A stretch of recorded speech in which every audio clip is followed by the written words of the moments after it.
Olá, queridos! Este salmo se conecta com o salmo anterior, o Salmo 20. Parece que a vitória pela qual Davi e seu povo oraram e na qual confiaram foi realizada. E agora Davi e o povo agradecem a Deus pela vitória em um dia nacional de ação de graças.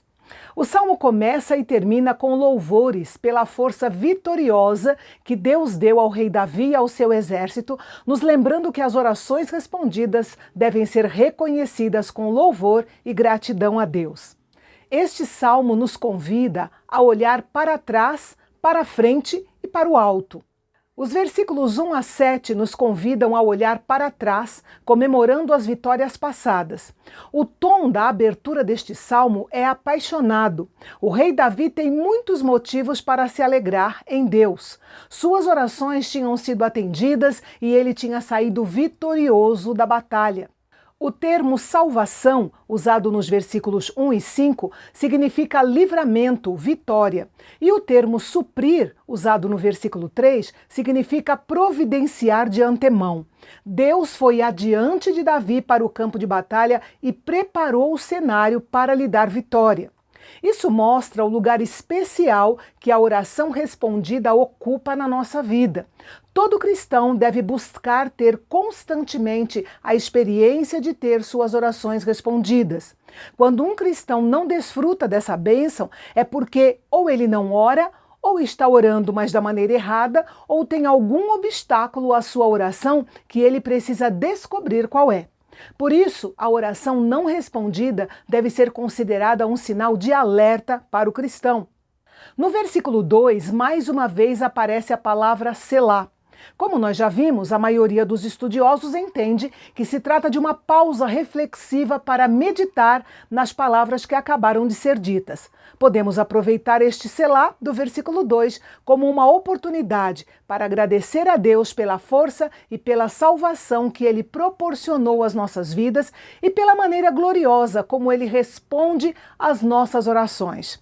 Assim como o rei Davi, nós nos alegramos com um Deus tão grande e amoroso.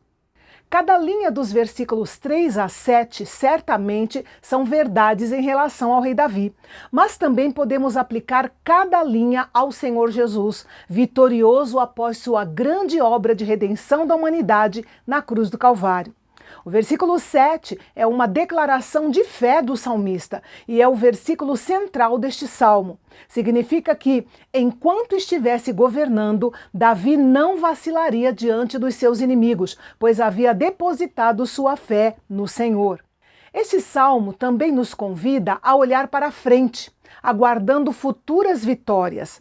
Davi reconheceu que, embora tivesse sido vitorioso na batalha, Deus ainda não havia terminado de encontrar e julgar os seus inimigos. A mão direita de Deus, ou a sua destra, é mais do que um símbolo de poder. Ela opera ativamente em favor do seu povo e derrota os seus inimigos. Como o fogo devora tudo aquilo que toca, também o Senhor consumiria os inimigos de Davi. Ele os devoraria como a lenha queimada na fornalha. A nação de Israel e a descendência de Davi seriam preservadas, mas não haveria futuro algum para os seus inimigos. As nações poderiam se reunir e conspirar contra ele, mas ainda assim Davi seria vitorioso nas batalhas, porque o Senhor Deus tinha uma aliança com ele e o seu povo Israel. As fortes declarações de julgamento mencionados nos versículos 8 a 10 parecem exigir uma explicação. Por que um julgamento tão severo? Porque eles se rebelaram intencionalmente contra Deus e o seu povo. A questão era que os planos dos inimigos do povo de Israel eram maiores do que a sua capacidade de executá-los.